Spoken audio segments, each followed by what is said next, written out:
Hey everyone, welcome to another episode of Fright Friday right here on Night Owl Video. Today I'm talking about this little buddy.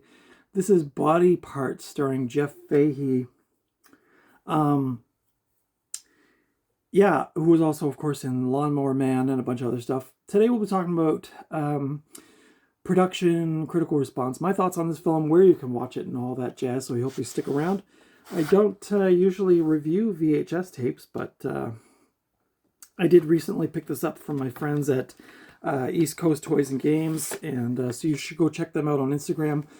They've got a lot of amazing stuff, movies and collectibles and all that jazz. So we're going to be talking about this movie. This is a horror crime movie from 1991. It's directed by Eric Red, who was also the writer on The Hitcher, the original Hitcher, as well as Near Dark and Blue Steel. I've never seen Blue Steel, but I do have Near Dark and The Hitcher, and I like both of those. So, like I said, this movie stars Jeff Fahey, who was in Psycho 3, as well as The Lawnmower Man, Planet Terror, Machete, and tons of other movies. This also stars Kim Delaney, who was in Darkman 2, Mission to Mars, NYPD Blue, and is currently on the soap opera General Hospital. This also stars Brad Dourif, who was, of course, Chucky, the voice of Chucky in the Child's Play franchise, as well as one of his best performances in Exorcist 3. If you haven't seen that, go check that out. The synopsis for this movie is: a man fears he is possessed by the soul of a serial killer whose arm he received in an experimental transplant. This is your sort of typical the movie trope of like the guy or the girl who, or the person who gets the some part from a serial killer's corpse as a transplant, and then they start to, like, what was that one? Body Bags with Mark Hamill. Mark Hamill was in it, or I think the movie The Eye is like that, if I'm not mistaken. There's a lot of movies like that. The budget for Body Parts was $10 million, and the box office was only actually $9.2 million. So a box office flop it was. Principal photography of Body Parts was scheduled to begin on December 10th of 1990 in Toronto, Ontario, Canada, but was postponed until January of 1991. Filming completed in late February.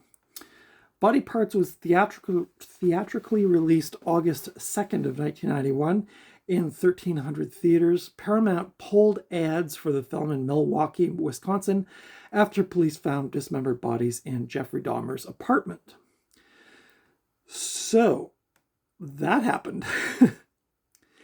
The stunt double for Jeff Fahey almost died during the car crash scene in this film when the force of the rear-end collision caused him to be ejected 50 feet into the air without a harness. Fortunately, he wasn't injured, and the shot actually made the final cut of the film. In Thailand, this film was known as Cut to Pieces, Then Create Hell. I don't know if that title would have flown in North America, but an interesting translation. Cut to Pieces, Then Create Hell. Body Parts currently holds a 42% on Rotten Tomatoes. Steve Wigler of the Baltimore Sun called it a distasteful, quote, so bad it's almost good film, unquote, that is, quote, the best film for barbecue lovers since the Texas Chainsaw Massacre, unquote. Yeah, so I did buy this from my friends over at East Coast Toys and Games, and I asked them if this was a good movie, and I could tell their body language was like, but I was sort of intrigued. I remember seeing this at the video store back in the day, and I had never seen it, so I decided to give it a chance. It was okay. It's one of those where, like I said, it's one of those ones where it's like a body transplant, and then the part makes them evil. The premise has been done over and over again, and I think it's been done better in other movies. So this one's just very middle of the road. I didn't like it. I didn't dislike it. It's just kind of very middle of the road.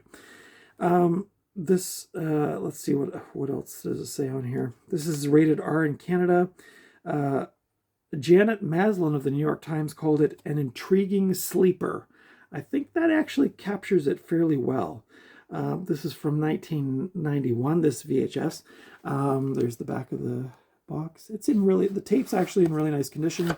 Played well, so shout out to my friends at East Coast Toys and Games. They guarantee their stuff, so if you buy it and there's a problem, I think they will give you a exchange or thing like that. Don't quote me on that, but I think. But yeah, this movie it's just very middle of the road. I watched this probably, I don't know, a month and a half, probably about 6 or 7 weeks ago. I really can't remember much about it. I think it got better towards the end, but just a very sort of middle of the road. The pacing in it is very slow. There's not a lot of action. There's not a lot of horror, suspense, or anything like that. It's just like, I think there's something wrong with me, and oh yeah, look, I'm doing crazy things. And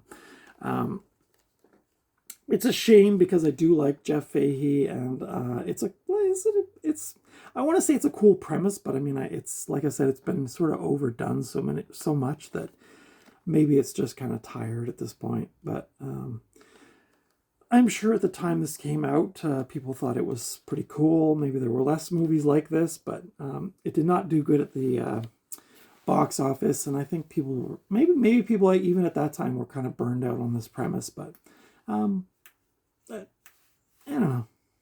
Can't really say much about it. It's okay. It's okay. You can, so this is the VHS edition, so there's really nothing to talk about as far as this goes. It's just your standard VHS tape from 1991. It's in pretty good condition. Runtime of 88 minutes, so that wasn't bad. At least it didn't drag on too long. But yeah, you can currently rent this on YouTube, Google Play, Apple TV, and Amazon Prime in Canada as of the recording of this video. In Canada, yeah. So did you like this movie? Did you not like this movie? Let me know in the comments below.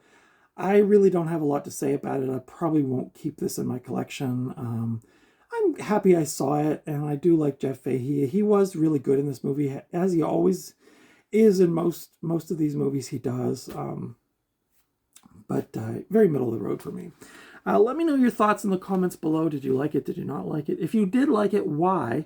I'm curious to hear from you. Consider giving me the thumbs up if you like this review.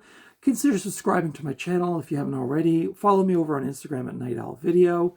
And that's it for me for today. I hope you enjoyed this review. I did do my research online for this. There's not a lot of info about this movie. I don't think this was, well, it was a theatrical release, but not a long theatrical release. So I think it probably went to video pretty quickly. And it's definitely one of those kind of lost in time movies, I think, to me. This may have a boutique release. I'm not sure if sort of screams Scream Factory to me, but I don't know for sure. And I don't see this when I'm out thrifting, honestly, at all. So I don't know how easy it is to get your hands on it, but you can rent it on those platforms, as I mentioned. Anyway, that's it for me for today. Thank you for watching, and until next time, I will see you at the video store or at the thrift store or just out and about somewhere, hopefully not in a morgue getting a arm or leg or eyeball transplant. But until next time, take good care of yourselves, and I'll see you in the next video. Bye.